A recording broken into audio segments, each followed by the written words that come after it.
প্রিয় দর্শক, আমন্ত্রণ সবাইকে বাংলা ভিশনের পর্দায়। বাংলা ভিশনের সাপ্তাহিক আয়োজন বিচিত্রা নিয়ে আমি নুধা সাওম আছি আপনাদের সাথে। এই অনুষ্ঠানের মাধ্যমে আমরা দেশের ইতিহাস, ঐতিহ্য এবং আমাদের আশেপাশে ঘটে যাওয়া বিভিন্ন সামাজিক, সাংস্কৃতিক ও বিনোদন জগতের সর্বশেষ খবর জানিয়ে থাকি আপনাদের। চলুন দর্শক, তবে দেরি না করে জেনে নিই আজকের বিচিত্রায় কি কি খবর রয়েছে আপনাদের জন্য। সঙ্গীত জগতের কিংবদন্তি সাধক ওস্তাদ আলাউদ্দিন খাঁর জন্মদিন উপলক্ষে একটি অনুষ্ঠানের আয়োজন করে সংস্কৃতি বিষয়ক মন্ত্রণালয়।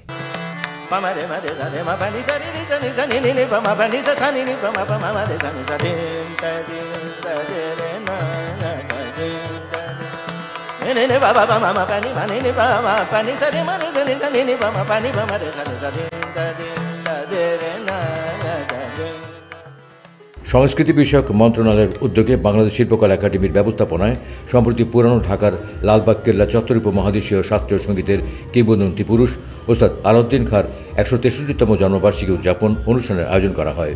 উক্ত অনুষ্ঠানে ওস্তাদ আলাউদ্দিন খাঁর প্রপৌত্র সিরাজ আলী খান সরদে অসাধারণ শাস্ত্রীয় সঙ্গীত পরিবেশন করেন।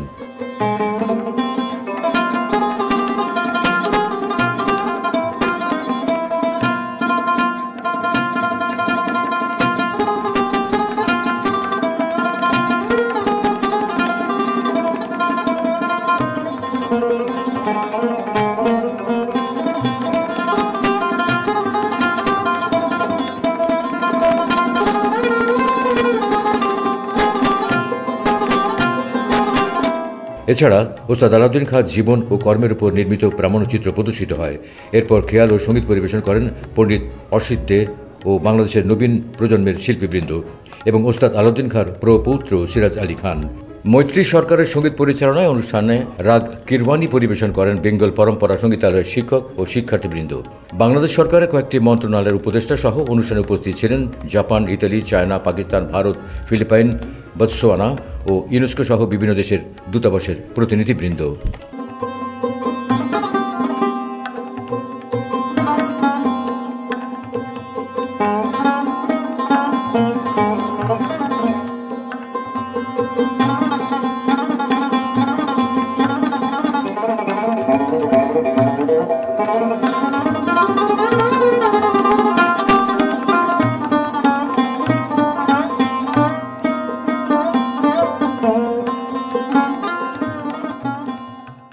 কবি তালুকদার লাভলির কাব্যগ্রন্থ আমার বিষণ্ণ শব্দাবলীর মোড়ক উন্মোচন অনুষ্ঠানের আয়োজন করা হয়।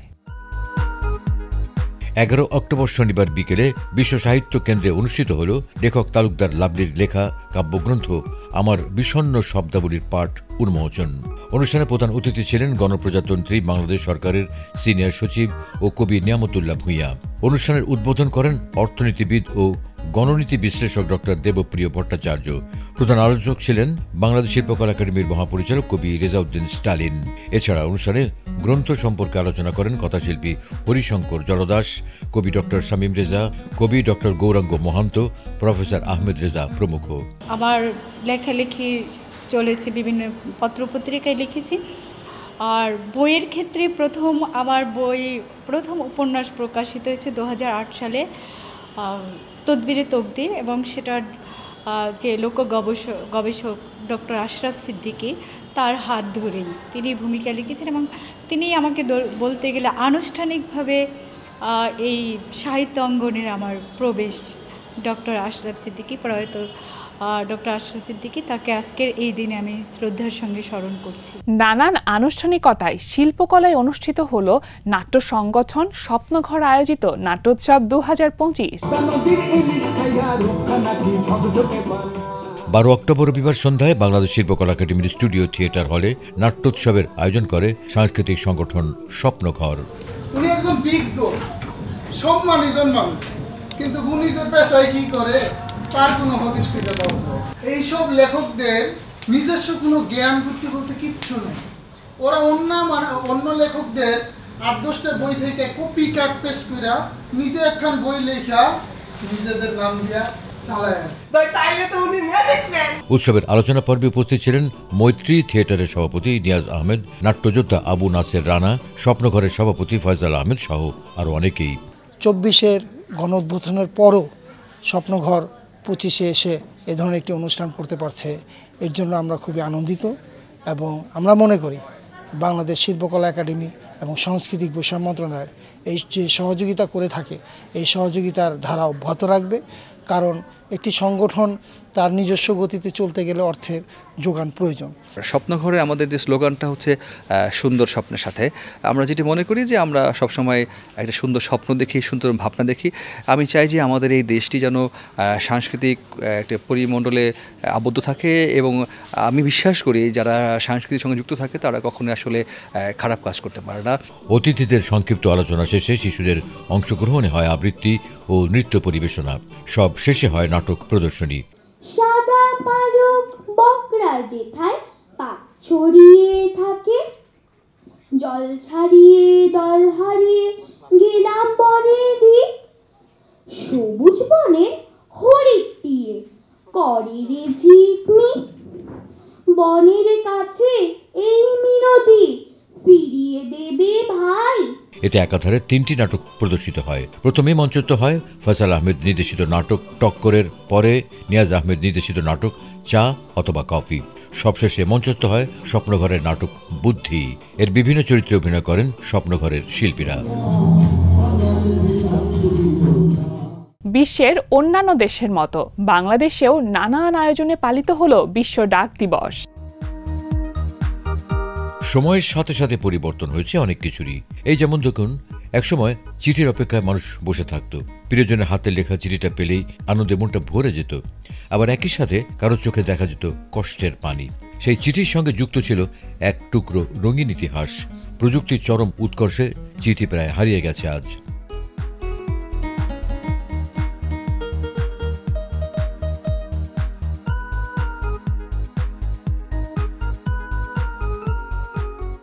প্রতি বছর 9 অক্টোবর সারা বিশ্বে বিশ্ব ডাক দিবস পালন করা হয়। তারই ধারাবাহিকতায় রাজধানীর আগারগাঁওয়ের দৃষ্টিনন্দন ডাক ভবন প্রাঙ্গণে 3 দিনব্যাপী ডাক টিকিট প্রদর্শনীর আয়োজন করে অন্তর্বর্তী সরকারের ডাক ও টেলিযোগাযোগ মন্ত্রণালয় এবং বাংলাদেশ ন্যাশনাল ফিলাটেলিক অ্যাসোসিয়েশন।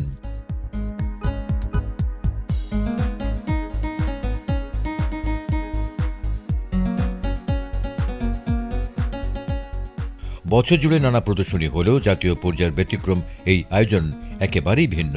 দেশের বিভিন্ন প্রান্ত থেকে আসা 53 জন সংগ্রাহক তাদের অমূল্য সংগ্রহ 64টি ফ্রেমে উপস্থাপন করেছেন দর্শনার্থীদের সামনে। কোথাও সিনেমা, কোথাও খেলাধুলা, পশু পাখি বা পতাকার উপর প্রকাশিত ডাক টিকিটে ফুটে উঠেছে ইতিহাস, সংস্কৃতি ও বৈচিত্র্যের নানা গল্প।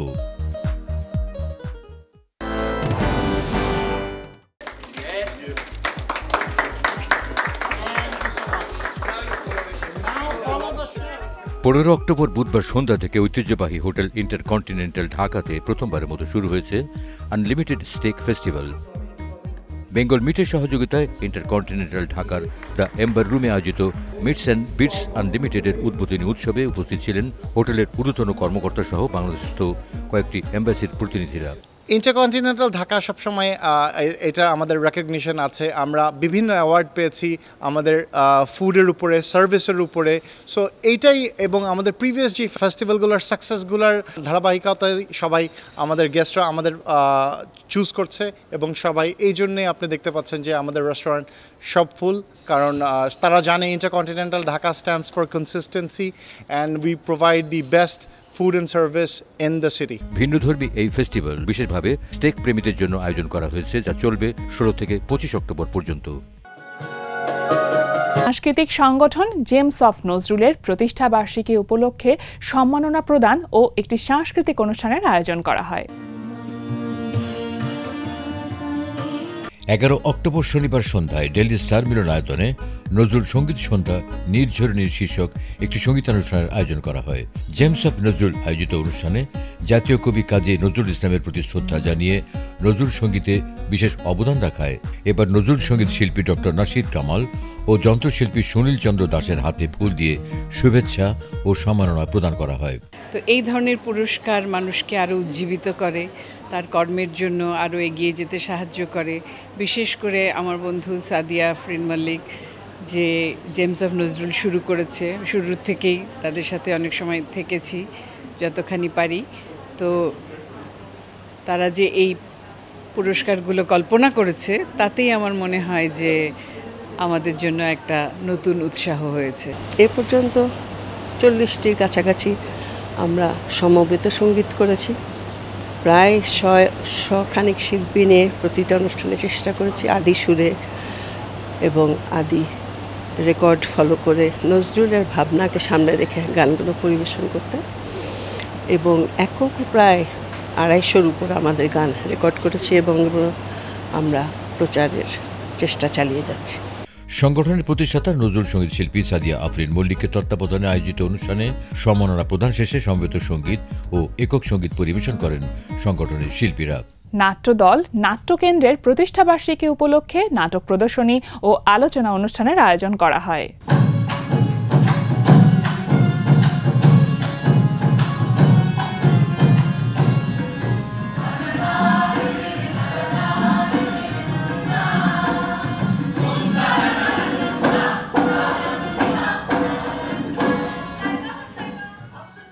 অক্টোবর শুক্রবার সন্ধ্যায় রাজধানীর বেলি রোডস্থ মহিলা সমিতিতে নাট্যদলের প্রতিষ্ঠা বার্ষিকীর আয়োজনে 2 দিনব্যাপী জনপ্রিয় প্রযোজনা পুণ্যার একাধিক প্রদর্শনীর আয়োজন করা হয়।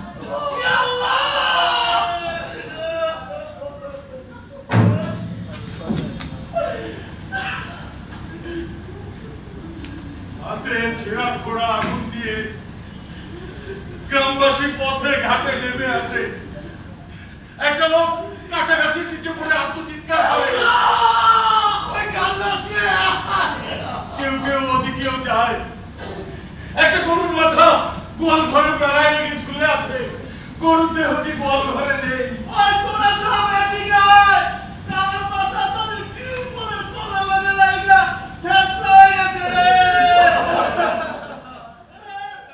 নাট্যকেন্দ্র প্রযোজিত পুণ্যা নাটকের কাহিনী গড়িয়েছে কাকরগাছি নামের একটি গ্রামকে কেন্দ্র করে। নাটকটি রচনা করেছেন বদরুজ্জামান আলমগীর এবং নির্দেশনা দিয়েছেন ইউসুফ হাসান অর্ক। দলের 15তম প্রযোজনা এটি।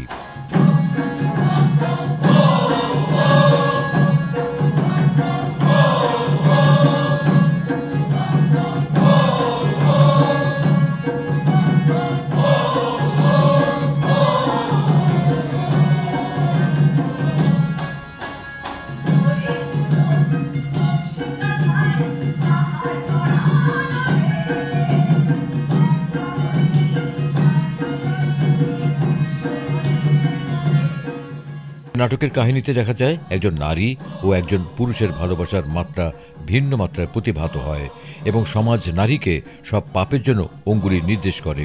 পুরো কাহিনীতে নাটক, গীত ও কাব্যময় ফুটে উঠেছে।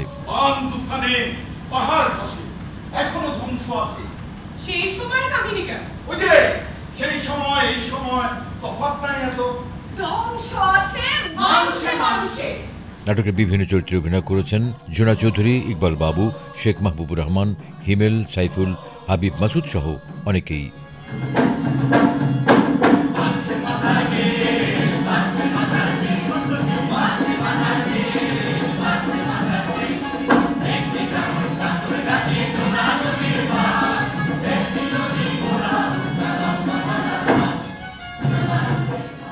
অটিজম শিক্ষার্থীদের সৃষ্টিশীল প্রতিভা নিয়ে 3 দিন ব্যাপী একটি চিত্র প্রদর্শনী শেষ হচ্ছে আজ।